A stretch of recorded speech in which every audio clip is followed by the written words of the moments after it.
Bonjour Julien Aubert. Bonjour. Vous êtes député des Républicains, député de Vaucluse, et vous regardez avec un œil de provincial habitué à Paris ce qui se passe dans la capitale qui est une nouvelle fois bloquée par des grèves plus des manifestations. Que doit faire le gouvernement?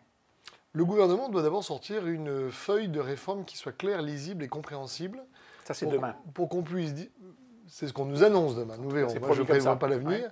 Mais je crois que ça a suffisamment tardé et que si on veut ensuite rentrer dans le cœur du sujet, il faut savoir à quoi on s'oppose, pourquoi on s'oppose, qu'est-ce qui est perfectible et quels ont été les arbitrages. Christian Jacob, il y a quelques jours, disait la mobilisation du 5 décembre, la première journée de manifestation, est d'abord un échec de méthode du gouvernement. Ça veut dire que sur le fond, vous partagez l'objectif de la réforme?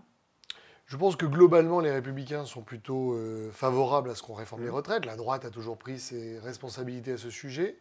Après, en réalité, il y a plusieurs sujets dans le sujet des retraites. C'est comme une poupée russe. Allons-y. Tout au fond, vous avez quand même une grève par procuration d'une partie du pays qui estime qu'elle est paupérisée. Et donc c'est ça c'est quelque chose qui est beaucoup plus structurel.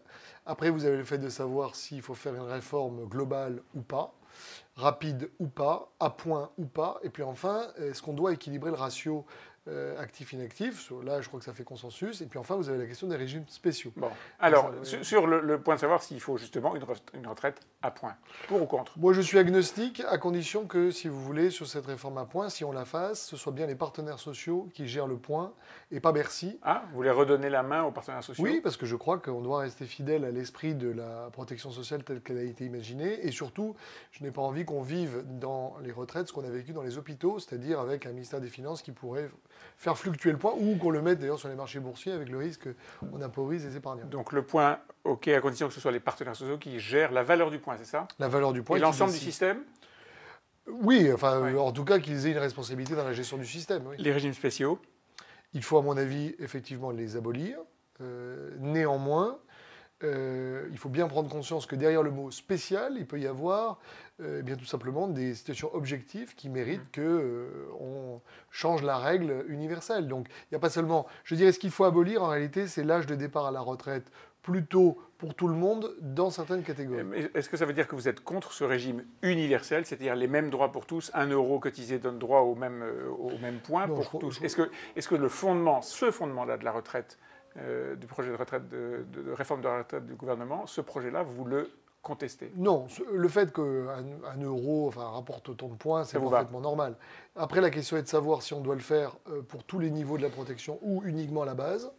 Et puis ensuite, je vous le disais, le diable est dans les détails. C'est ensuite comment est-ce qu'on pondère ce point en fonction de la pénibilité ou d'autres sujets. Allez, regardons un peu les détails. 17% de grévistes hier à la SNCF, une entreprise totalement bloquée. Est-ce que c'est normal que quelques milliers de personnes qui sont à des postes qui font verrou bloquent une entreprise et par-delà un pays?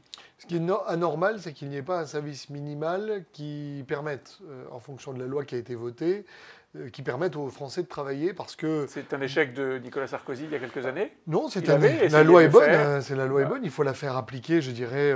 Il faut que le gouvernement actuel la fasse appliquer, le courage de la faire appliquer. Il n'y a pas de service minimum à la SNCF. Non, il n'y a pas de service minimum. Il y a une déclaration d'intention de se mettre en grève. Il faudrait que ce soit appliqué dans la SNCF. C'est ça qui est en réalité anormal. Après, vous avez effectivement, ils utilisent le moyen de pression qu'ils peuvent utiliser. Ce que tout le monde a compris de l'affaire des Gilets jaunes, c'est que s'il n'y avait pas une loi de l'encombrement maximal, pour ne pas dire un autre mot, on n'était pas écouté, malheureusement. Et donc en fait, c'est le dialogue social qui est malheureux dans ce pays. S'il y a moins de monde aujourd'hui dans les rues, est-ce que le gouvernement doit tenir en considérant que il y avait un pic la semaine dernière et que les choses vont se calmer progressivement? Moi, je ne crois pas que ce soit lié au nombre de jours de grève ou au nombre de personnes dans les rues. Ce que le gouvernement doit comprendre, c'est qu'on ne peut pas vouloir faire deux réformes en même temps. On ne peut pas dire je fais la réforme pour mettre plus de justice, permettre de rehausser les agriculteurs, etc. Et de l'autre, je vais faire une réforme qui fasse faire des économies et qui fait main basse sur une partie des réserves accumulées par certains cadres. Donc du coup, il faut choisir. Pour moi, la vraie réforme des retraites, c'est une réforme qui soit juste. C'est-à-dire, effectivement, où tout le monde et personne n'a l'impression d'être floué. Ça n'existe pas. Si, parce que les Français peuvent comprendre. Alors, on part d'une situation effectivement très disparate. Par exemple, quand vous dites qu'il faut réformer, supprimer les régimes spéciaux, ça veut dire que les gens vont avoir l'impression d'être floués. Pour ceux qui sont actuels. Après, ils peuvent comprendre tout à fait que pour l'avenir, on supprime ces régimes spéciaux. Ah, vous êtes pour la clause du grand-père? Moi, je suis effectivement pour une logique de transition, pour des raisons politiques, mais aussi pour des raisons pragmatiques. Donc une réforme pendant 30 ans? Oui. Il vaut mieux une réforme dans 30 ans que pas de réforme du tout. Oui. Je crois, si vous voulez, que s'il y a 30 ans, on avait défini une clause d'extinction des régimes spéciaux, aujourd'hui, on n'en parlerait plus. Bon, en réalité, on en parle toujours. C'est d'ailleurs pour ça que la fameuse réforme de la SNCF qu'on a présentée, et pour laquelle j'ai voté contre, et qu'on a présentée comme une grande avancée, était en fait une fumisterie. Et je le maintiens parce qu'on ne s'attaquait pas au vrai problème. C'est pour ça d'ailleurs que le pays n'a pas été bloqué. Si Emmanuel Macron, par exemple, suit vos conseils et applique la clause du grand-père, si on a le sentiment que, au fond, cette réforme n'en est pas une, est-ce qu'il pourra continuer à réformer ensuite ? Je crois que oui, à condition effectivement que les grèves s'arrêtent et que finalement ça se solde par une crise où tout le monde sort la tête haute. Ce qui pourrait tuer, je dirais, le quinquennat d'Emmanuel Macron, c'est le sentiment de dire non, nous ne changerons pas sur le fond, nous voulons quand même une réforme globale, et puis finalement être battu en rase campagne, c'est ça qui tuerait la crédibilité du gouvernement. Nous n'avons pas parlé de l'âge de départ à la retraite. Quel est selon vous le bon âge ?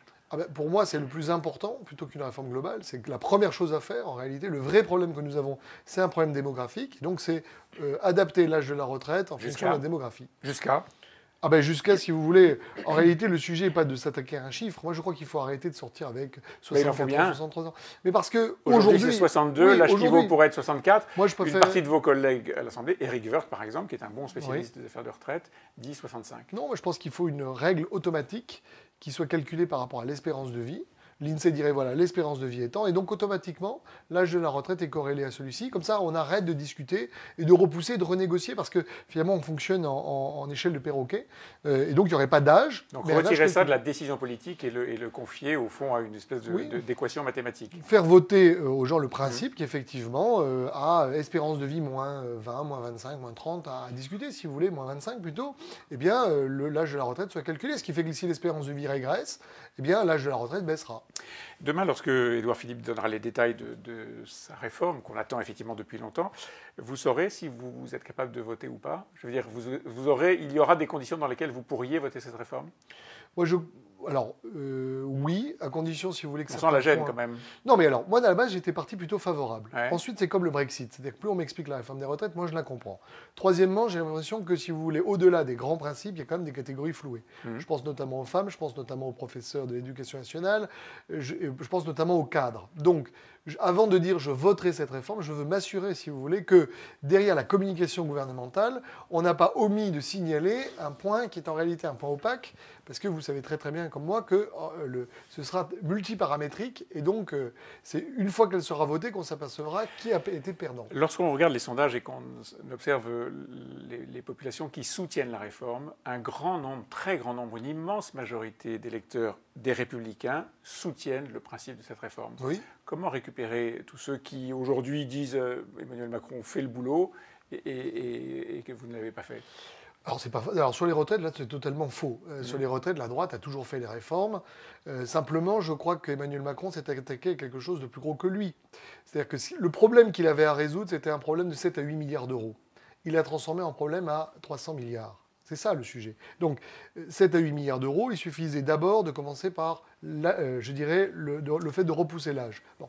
Et donc, il faut proposer, je dirais, quelque chose d'alternatif une fois qu'on aura la formule du gouvernement. C'est comme ça que vous pouvez récupérer les électeurs d'Emmanuel Macron, pas sur les ceux qui étaient vos électeurs et qui aujourd'hui pensent qu'Emmanuel Macron fait le boulot. Moi, je crois, si vous voulez, que ce ne sera pas sur les retraites. C'est-à-dire que si de toute façon il échoue à montrer qu'il est effectivement en capacité de réformer, et ça fait longtemps qu'il n'a pas réformé, de toute façon, les gens effectivement chercheront qui peut débloquer ce pays. Après, vous savez, si on a un mois de grève, ce soutien de l'opinion publique finira par s'inverser. Malheureusement, d'ailleurs, parce que... Au fond, c'est votre intérêt politique ? C'est pas l'intérêt de la France. Politiquement, voilà. C'est votre intérêt ? Pas forcément, parce que les gens pourraient basculer aussi sur d'autres mouvements politiques. Il faut plutôt espérer d'être, je dirais... il faut essayer d'être positif sur ce sujet-là. On a besoin d'une réforme des retraites.